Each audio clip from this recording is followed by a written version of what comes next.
Welcome to the Minutes to Win It podcast. I'm Jason Gilbo at JGilbo11. With me is Spencer at SpencerJ_JL, and we're breaking down tonight's NBA slate, which is a pretty decent-sized slate tonight, and not a lot of blowout concerns looking at Vegas. The only one that's kind of in consideration is Washington and Philly, but it's not one that's I'm crossed off my list immediately.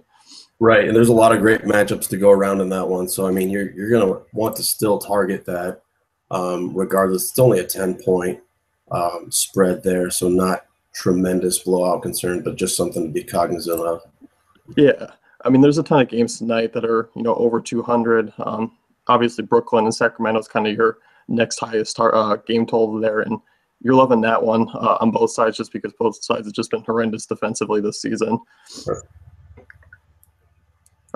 If you're looking any lower, I mean, Cleveland and Boston, Orlando, LA, Atlanta and Indiana there, and Denver and Chicago, kind of the games that are on my radar.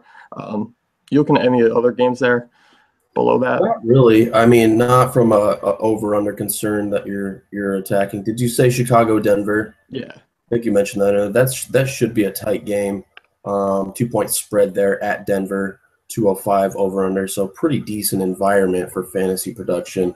Obviously, big news there will be the status of Jimmy Butler and Pau Gasol, as they're both questionable. We might get an update after shoot-around. Hopefully it's something leaning one way or the other, and it's not just, game time decision, because it's a later game, 9 p.m. Eastern time. So if it does come down to a game time decision, we will not know in time for a lineup lock on FanDuel in sites that do not have the late swap. So that's the big news to really monitor there from just looking through these games. Yeah, I mean, that's going to be an issue for me. I mean, if we'll get into it more when we break down the positions, but I mean, hopefully we do get some information. If you're looking at some other games lower, I mean, I kind of like the Jazz as a GPP team tonight. They always kind of go fairly low owned, and I know you like Derek Favors. You were talking about him in the article, but I think they're always kind of in play for me. Yeah, and that low over-under, it's a 189. I believe that's the lowest on the night. Yeah. Could scare some people off, but, I mean, if you look at most of the Jazz players, they don't need to put up 20, 30 real points to meet their fantasy threshold. So, I think that's a good call there. I think a lot of the Jazz players are in play. And you look at this Milwaukee defense, I mean, not very stout, particularly in the front court.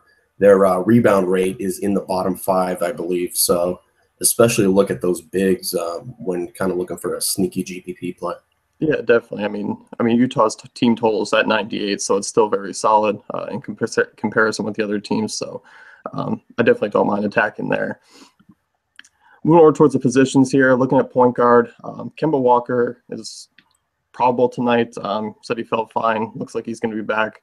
I think that's just going to shake Jeremy Lin back to the bench. Curious to see Kid Gilchrist kind of with the full team around him if his production goes down a little bit, because he's been pretty solid of late. Right, and Batum will also be played last game, I believe. Yeah. It is normal workload, 30-plus minutes. So it will be kind of interesting to see how the pieces fall now, because we haven't really seen this Charlotte team fully healthy with Kid Gilchrist in there. So we aren't really sure how it's going to play out. I think it's probably more of a wait-and-see approach for myself, especially because the matchup isn't that great against Miami. When you look at those positions like Walker against the point guard position, Miami's pretty stout there. So I might just kind of see how this plays out and decide to attack elsewhere. If they were playing a team like Philly or a bad defense like Sacramento playing up in pace, then by all means, I would take a chance on some of these guys. But I just don't know if we can go that direction on a full slate like tonight. Yeah, definitely. I think on his FanDuel price, Kid Gilchrist, it's a little too expensive for me. I don't mind him on DK, where he's a little bit cheaper, still sitting at 5,200. Also, you can get that double-double bonus there, which is always nice. He's been kind of consistent in that since returning from injuries. So I'm kind of with you there. I think it's just a wait-and-see approach, especially against Miami. Right, and I should mention that take everything I have to say with a little bit of a grain of salt, because I'm looking mostly towards FanDuel. So just keep that in the back of your mind. I kind of like to disclose that, because a lot of times you look at shows like this and someone gives very specific advice to a player, like Kid Gilchrist is a prime example, that he's just so cheap on DraftKings. You have to consider him for price alone. And I don't really like him, but I had an eye more towards FanDuel where he's priced up. So just wanted to throw that out there so everyone knows where I'm coming from. Not too many other injuries. Looking at point guard tonight, Deron Williams is going to be back tonight. He's probable, ready to go. So it's kind of light on the injury news. It just looks like really the Bulls anyway. Right. But looking at your top guys, I think John Wall is kind of the obvious one. Playing against Philly at home, coming off a monster game. I mean, you could argue Chris Paul against him, but I think I'm just leaning a little bit more towards Wall. Yeah, I think that's my approach as well. I think Wall will be the cash game guy I'm looking at. I really like Chris Paul for GPPs too. I mean, I think Wall will be more popular. So pivoting over to Chris Paul, not as good of a matchup, but still pretty good. Blake Griffin's still out. It's actually a pretty close game. I was surprised at that spread. It's like a 5-point spread. Yeah. But you have to consider LA, or the Clippers, I should say, traveling across country to Orlando. It should be a tight one there. So I think Paul could have a breakout performance. Obviously, Wall has more upside in an ideal matchup against Philly, but also a little bit of blowout concern there. So it's a little bit of give and take. I'm leaning towards Wall, but I love Paul for GPPs. Yeah, it's definitely a good swerve. I think also just recency bias. People are going to be on Wall coming off that last game. And, I mean, obviously a matchup against Philly is just going to jump on the casual people's radar. So I'm definitely with you there. I think Paul's a nice swerve. If you're looking at cheaper guys kind of in that mid-range, I'm a big fan of Derrick Rose if Butler sits. I still kind of like him either way at that price. And him and Mike Conley kind of both sit in a range where I really like them tonight. Right. In New York, not very good against the point guard spot. I mean, we've seen that over the past few weeks. Conley kind of had a breakout performance last game, 40 fantasy points against New Orleans. Granted, that was playing up in pace quite a bit, but still, I think he's solid for that price there. Derrick Rose will be probably a primary target if Jimmy Butler is out, or even getting a usage bump if Pau Gasol is out. I mean, if one or the other is out, that price is just sitting there at mid-range. I think he's a good play regardless because great matchup against Denver, who ranks bottom 5 against the point guard spot. So, yeah, I do like both those plays. Probably leaning a little more towards Rose. He's $500 cheaper on FanDuel. I mean, even as is if Butler does play. Yeah. Is there anyone else on your radar? I mean, you can kind of look at Emmanuel Mudiay, a little bit cheaper, still a decent spot against Rose. Right. That's basically who I had down there was Mudiay. We have Jameer Nelson, who just got confirmed out once again, so Mudiay will be soaking up all those minutes. Donald Sloan is intriguing at 4,400. Your GPP play if, I mean, you're rolling out multiple lineups because you also have Shane Larkin there, him and Larkin. Kind of been trading big games. You don't really know who's going to get the minutes. It's more of a hot hand approach in that Brooklyn backcourt. But playing Sacramento up in pace, high-scoring game, great matchup. I mean, one of them could go off. Yeah, no, I'm definitely with you there. I mean, it's hard. It's always hard to gauge the backcourt there in Brooklyn, but yeah, I kind of like Sloan. I like Sloan a little bit more. I think he's a safer play, but I definitely think both do have upside in this matchup. Moving over to shooting guard, obviously we've been talking about Jimmy Butler. He's the big concern, and he's really the only concern with that questionable tag. And hopefully we get that news. Manu Ginobili, he's out with a pretty bad injury. Going to be out 4 to 6 weeks, but we'll just pass on that and just say he's going to be out. Yeah.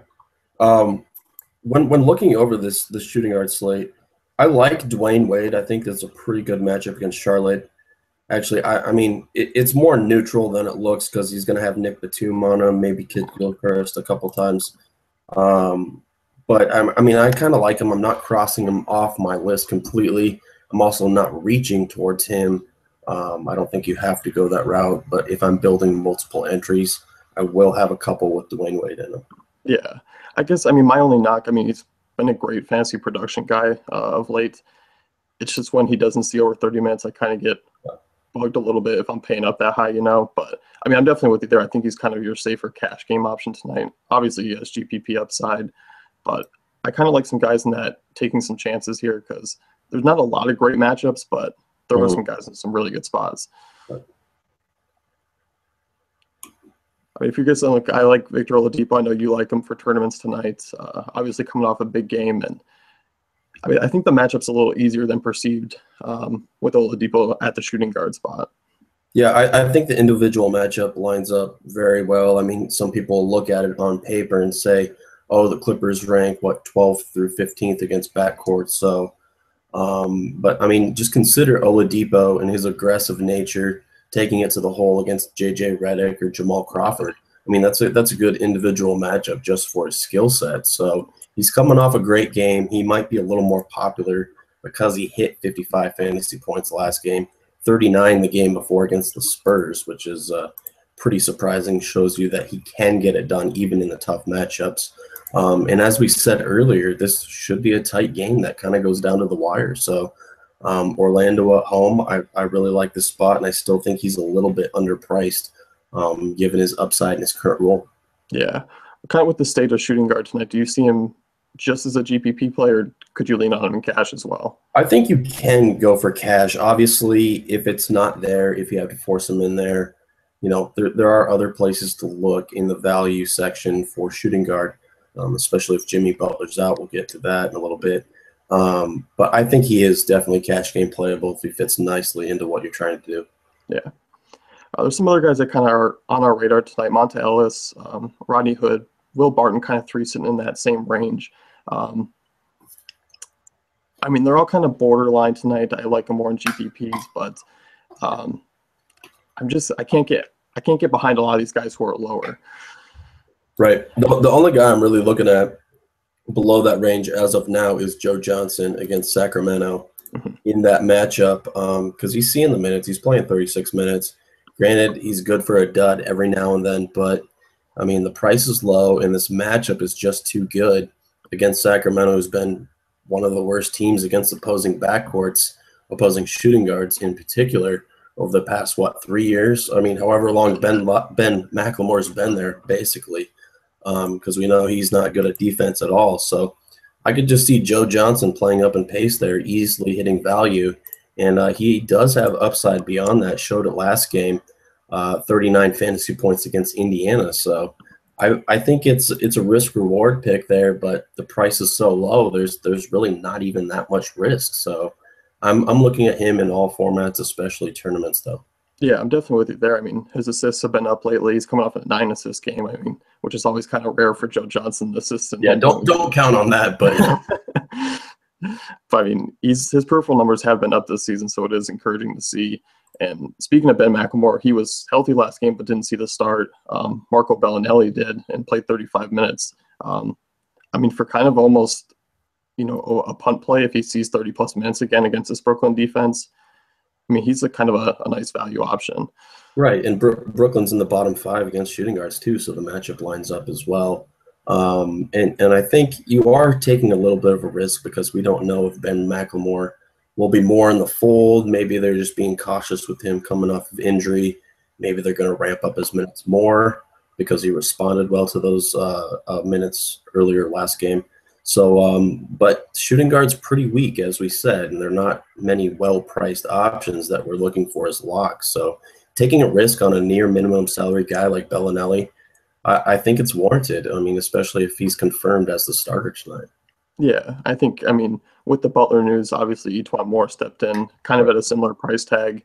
You obviously like him against this Denver backcourt, but it's going to be risky because I'm not banking on that news coming out before lockdown. Right. I don't think it will. Obviously, if Butler is ruled out, he will be a primary pick in all formats, and I'll definitely have him in there. But, he's basically just a risk-reward tournament play, and you're kind of gambling on it on FanDuel. If you don't get that news in time. Yeah. If you're playing on DraftKings, you can kind of pivot, and there are some later games that you can work with if that does happen. But I guess I shouldn't say gambling because I don't know if there's any state governments watching this podcast and use this as evidence that a DFS player and analyst is talking about gambling. Yeah, that's a no word. We'll strike that from the record, all right? Anyone else you're looking at shooting guard tonight? Not really. That's pretty much it. I'm sticking more in that mid-range. Oladipo, Joe Johnson, Bellinelli, each one more. They're all kind of my radar plays. Maybe D-Wade if he fits when building multiple tournament lineups. But that's basically what I'm zeroed in on. Yeah, no, I'm with you there. Moving over to small forward, not a lot of injury concerns here. Jay Crowder was kind of questionable coming in, but it looks like he's gonna play tonight. He's more on the probable side. Still says game time, but I think he's gonna lace up and play against LeBron tonight. So speaking of LeBron, I can't see myself paying up for him tonight, even though it's a great matchup against Boston. I just rather spend elsewhere. Right. I think he's just a tournament only play because some other expensive guys kind of catch my eye. We talked about Wall and Paul earlier. I think they're more priority, especially John Wall, than getting LeBron James in there because there are some decent values at small forward tonight. So LeBron James certainly has the upside. Boston rates pretty well against the small forwards, but I mean, this is LeBron James. Yeah. He's not your average small forward. I mean, he's going to get his if he wants it. And the Celtics kind of like to play up in pace. So those kind of cancel each other out, in my opinion. Still looking at him in tournaments. Yeah, no, I'm with you there. I think, we've seen the flashes of upside from him, at times, but he kind of sits in that 40 to 45 fantasy point range, which I'm not a big fan of if I'm paying up over 9K from someone, Yeah, it's okay in a vacuum, like just for his price tag, but it all depends on what you have to sacrifice to get him. It can kind of leave you susceptible at other positions. So I get what you're saying with that. Yeah. Looking down the line, I think obviously Melo kind of off my radar tonight in the matchup against Memphis, who they haven't been the normal defensive team they have in the past, but they're still above average. I just don't like him at that price. I think obviously you can pay lower. And kind of Paul George as well. I'm not really on him with the stretch he's been in. Right. I mean, Indiana, you got other guys taking over. You have Miles Turner playing very well, demanding more touches, and then you have Monta Ellis shooting pretty well. So they're really taking a lot of that production away from Paul George. And I mean, this is a very neutral matchup too. So I think I'm staying away from those two guys as well. Yeah. And I mean, if you look at the two games against Atlanta this season, obviously a small sample size, but Ellis has been the guy who's taken over in those games when Georgia struggled. So that's definitely something to keep an eye on. If you're looking cheaper, I really like Kawhi Leonard's price tonight, going up against Dallas. And obviously Kawhi, I mean, the blowout concerns have always been the things that knock him down below 30 minutes, but the spread's close. I think you see him over 30 minutes, and I mean, he's been a great play when he gets above those minutes. Yeah, and I mean, like you said, his price is suppressed because of all those blowouts. So, San Antonio's on the road tonight against a good Dallas team. So, yeah, I mean, if there were a time to deploy him, I think it's tonight. Yeah, I think at that price, I mean, if you're looking at FanDuel, just 7,200, that's nice. If you're going with those balanced lineups, you're still getting a nice, safe cash game option, and he does carry upside as well. I like to know Gallinari tonight in that mid-range. Like Gordon Hayward as well. We were talking about Jazz players. They always seem to be kind of consistent cash game guys who at times can flash the upside, but I don't think I'm going to see it in tonight's matchup. I just more prefer them in cash. Right. A couple of cheaper guys that we're looking down here. Otto Porter and Robert Covington are two that I like. I think Porter is going to be a tournament-only pick for me when making multiple tournament lineups because we just don't know. His minutes have been kind of all over the place after he had a hip injury. And as we know, those injuries are kind of tricky. They can kind of linger with a player over time. So he could re-aggravate that at any point in time. But, I mean, this is a great matchup. Philadelphia's 29th against small forwards. Porter saw 32 minutes against Golden State. So his minutes are trending upwards. I mean, we can't necessarily bank on that continuing to be the case, but if he does see 35 minutes against Philly, I think you could see some upside for this low price point. And then on the other side of this matchup, Robert Covington, I think he's a consistent cash game play, especially on FanDuel. He's only $5,000, which is way too cheap given his current role. I mean, he's playing 36 minutes every game, just entrenched into that starting lineup. He's been producing all but last game. And I'm hoping some people feel burned by that, which really it wasn't his fault. He played 21 minutes. It was a blowout all the way through. Not really expecting that to be the case tonight, and this is just a great matchup. So I'll definitely have him in my cash games tonight. Yeah, I'm a big fan of Covington tonight as well. I mean, like you mentioned, small forwards have torched Washington this season. And, I mean, Covington's a guy who can really get hot from three. And, with Washington allowing the highest field goal percentage to opposing small forwards, that's definitely up his alley tonight, and he can also tack on a few steals, which is always nice. So I think it's a great cash game play, as you'd mentioned, and obviously, I mean, the tournament upside is there. Yep. If you're looking at cheaper, there is a guy who's kind of risky. The mints have been a little bit iffy, but Wesley Johnson, he's played over 20 in the last few games there, and you kind of got to hope he gets those defensive stats in there to really hit above value. But I kind of like him in this matchup against Orlando. Yeah, I mean, you have to like the upside that a guy who can get 6 steals in one game, like he did against Atlanta earlier or last month, I should say.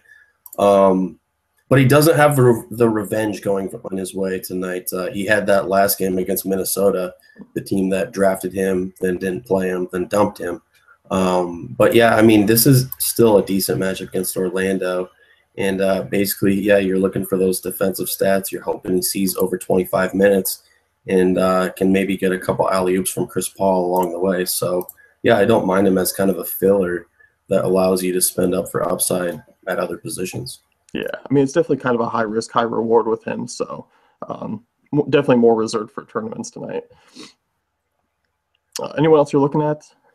That's pretty much it. That's my short list. That small forward who I'm looking at mostly. So I think Covington is definitely a lock for me. And then I'm going to kind of circle back around, see how much money I have left over after I get all my other priority picks in there, and then just kind of go from there. That's my strategy. Yeah. At least on FanDuel. What about Jeff Green? You think his price has kind of gotten up to a... I don't know about Jeff Green. I can't get Jeff Green right. And, I mean, he's been good lately, and I can't explain it. I don't think anyone can really explain it because this has been a low fantasy producer for most of his career, and especially this season.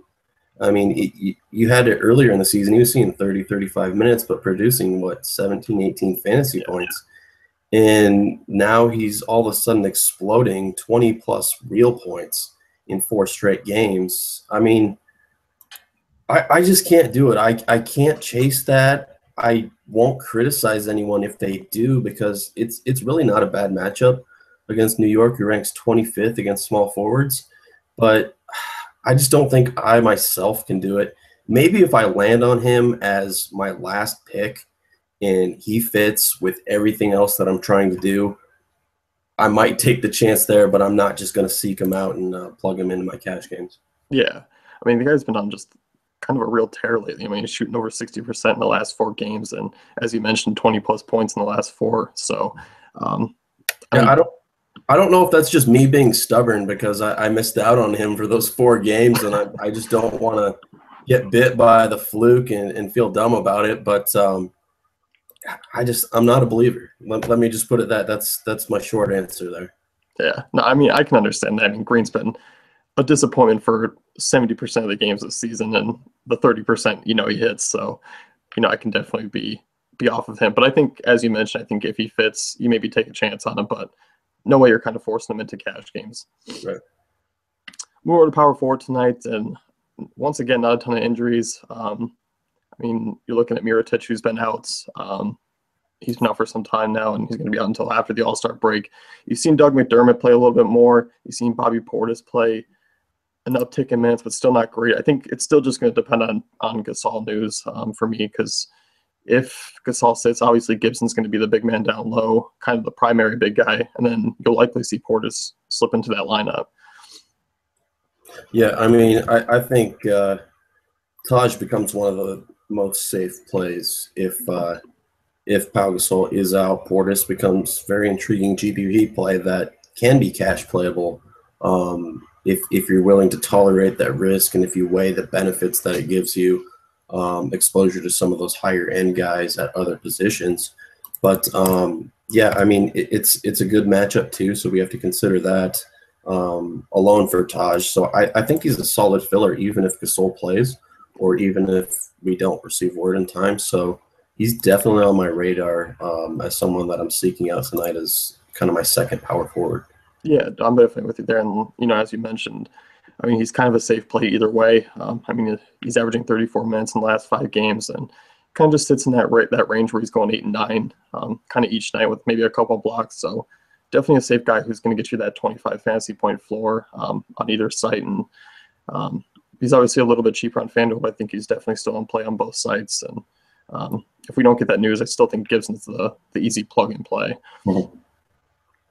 Looking back up top, I think Kevin Love's my favorite power forward option, obviously on FanDuel, because Cousins is power forward on DK. But Love just in a great matchup. He's been great under the new coach there. And I mean, obviously the matchup against Boston, any power forward I immediately jump towards.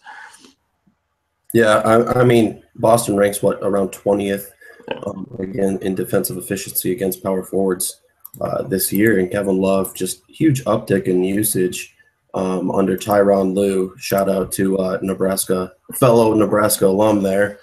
We don't have many of them in the NBA, so I gotta put them out there when we get them, which is the first time ever. So, but yeah, Kevin Love, absolutely cash game playable, tournament playable, everything.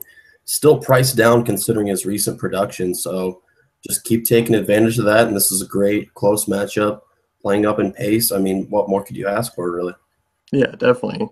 I mean, if there's kind of a lot of great power forwards out there that I like tonight, Paul Millsap being another one, going up against Indy.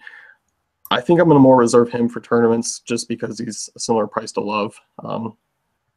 Right. And he hasn't been good lately, and some of that's due to a blowout, especially last game. But, I mean, he's just kind of up and down.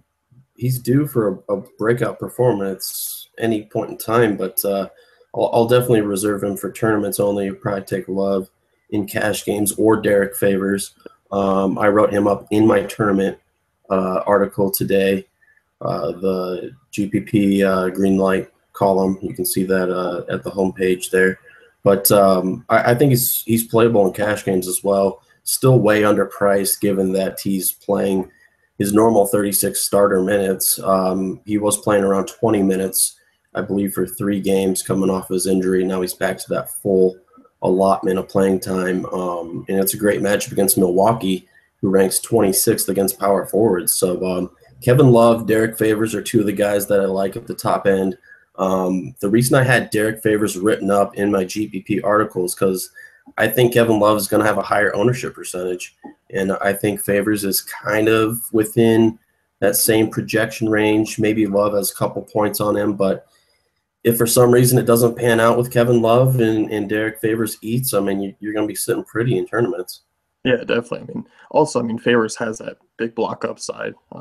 As we saw the last game where he dropped six swats there. So, as you mentioned, gets a great matchup against Milwaukee.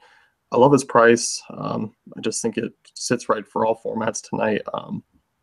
If you're looking a little bit cheaper, you also have Thaddeus Young in that GPP article, and I love Thad Young tonight because his upside is pretty high as we've seen this season, especially when he gets those steals. And Sacramento is allowing the most steals per game to opposing power forwards. So I love Thad Young. His price has slipped because of his inconsistency lately. So the matchup's really there tonight. Right, and Sacramento ranks 24th against power forwards. Some people might be hesitant because Willie Cauley-Stein sees some time at that power forward spot, and he's labeled as a pretty good defender. But, I mean, if you just look at Thad Young and you look at his profile, how he gets fantasy points, I mean, he just contributes across the board, steals, like you said, blocks, rebounds, some assists, and when he scores, it's usually off of someone setting it up. I mean, he's not going to face you up, take you one-on-one, and let Willie Cauley-Stein block him. So I don't really think there's much of a concern there. Thad Young, I believe he's cash playable as well as a great tournament play tonight, especially playing up in pace, this wide open kind of atmosphere that Sacramento likes to run. That really feeds into Thad Young's playing style. Yeah, definitely. Depending on the site, Jordan Hill, Miles Turner, that situation, both in good spots tonight against Atlanta's front court, who, I mean, they ranked dead last in rebounding. They've allowed tons of fantasy points this season to opposing power forwards and centers. I think I'm short-minded. I don't care about the last game. I'll be heading back to that duo tonight, more so Turner. Yeah, I'm doing that as well, and I think on FanDuel you can put both of them side by side, and really feel pretty confident in it.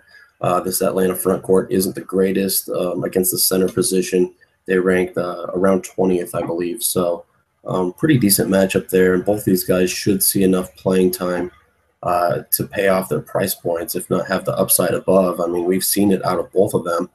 Jordan Hill bit a lot of people last game, got into foul trouble, racked up a bunch of fouls early, and then didn't really see minutes down the stretch as Indiana went with a different combination there. But Ian Mahinmi is out again. I'm expecting Hill to get over 30 minutes tonight as long as he stays out of foul trouble. And, I mean, that's usually not an issue for him.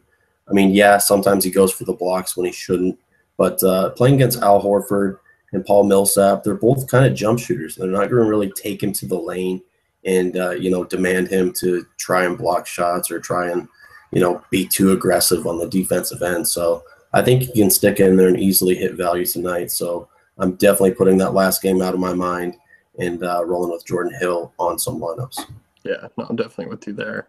I mean, it's kind of easy to pay up at power forward tonight. I think Bobby Portis would be the only option if you're going lower in a tournament, but I think that news is just not going to come out in time, so it's just risky. Anyone else you're looking at power forward? Well, LaMarcus Aldridge, he's been pretty decent. That's just another guy that I don't know. I mean, the last 2 games he's been fantastic. I suppose I would go there. I would rather have Love or Favors, but I'll put him in that same category, especially in tournaments. It's a good matchup. He's been producing. Duncan's still out. I mean, everything really lines up, but I mean, we just seen it where sometimes he just kind of hangs out for 36 minutes and doesn't really be aggressive. I don't know which version of him we'll see tonight. Obviously, a more competitive game really could prompt that high upside out of him. But yeah, I'll keep him in the back of my mind. But I think I'd rather have Kevin Love there. Yeah, I mean, especially because he has 8 blocks in the last 2 games. It's something that Aldridge usually doesn't do. So that's kind of heightened his upside a bit of late. I think he could be actually some fairly owned, just given its last game of the night against Dallas, coming off 2 great games. But I still like those other options in that area. Moving over to center, and obviously still it's Pau Gasol is your only real questionable guy tonight. And once again, I just don't think that news is going to come out in time. I would love the matchup otherwise for him tonight, but I just won't be playing him. Right, and mostly my strategy at center tonight, I think I'm just going with Jordan Hill or Nikola Jokic against the Bulls. That's of Denver, especially on FanDuel because he's still priced down there. I believe Hill is power forward on DraftKings. Yeah, they kind of have it reversed where Turner's center on DraftKings, Hill's power forward. Yeah, exact opposite on FanDuel. I don't know. So yeah, I mean that's basically my strategy. That I'm looking at those 2 guys, and I'm gonna try and save at the center position because none of the high-end guys really excite me. I mean, you can look at DeMarcus Cousins. He's probable tonight, I believe. I just saw that coming across the wires. So you could look to that for high upside, but 11K is pretty stiff, especially since there aren't really any can't-miss real cheapie around minimum salary that you can work them in easily. So I'm mostly going towards value at the center position.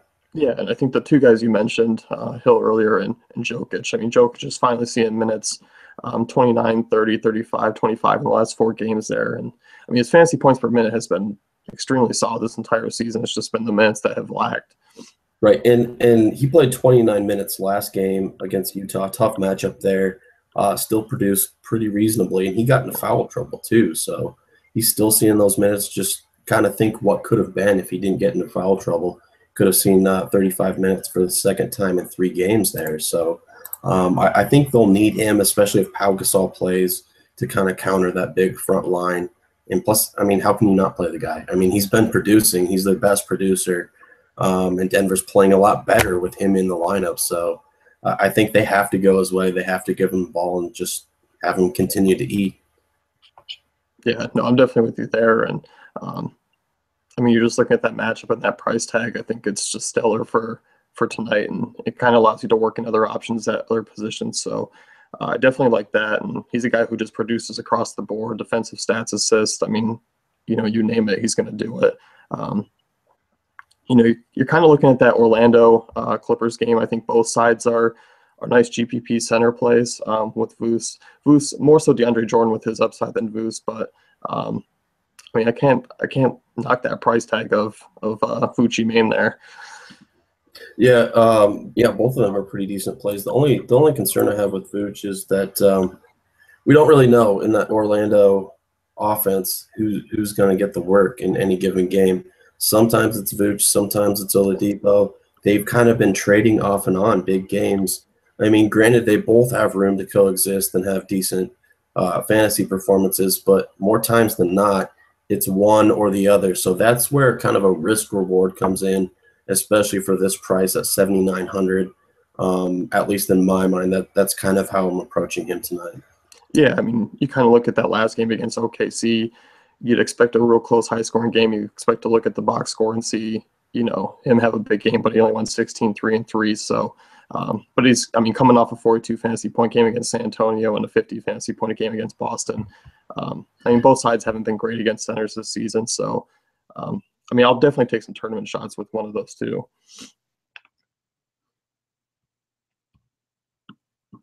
Looking at some other options here. If you're looking any lower, I mean, Robin Lopez coming off a big night, but obviously he's not going to be in play coming against Marcus Saul. And you're looking at anyone lower. Willie Cauley-Stein not really on the radar. Even with kind of seeing a bump in minutes, he hasn't been consistently. Even though we have seen him produce, it is a nice spot for him, but you're kind of just passing on that as well. And going any lower, I mean, guys like Greg Monroe, Rudy Gobert, not in great spots tonight. Horford as well. Those mid-range guys that are sitting under 6K, it's just not really gonna work for me tonight. I'd rather pay up a little bit or spend down to guys that he mentioned as well. That's gonna wrap it up here for the minutes to win it. We kind of lost Spencer here, but he joined us today, did a great job. And check out all our tools at dailyfantasycafe.com.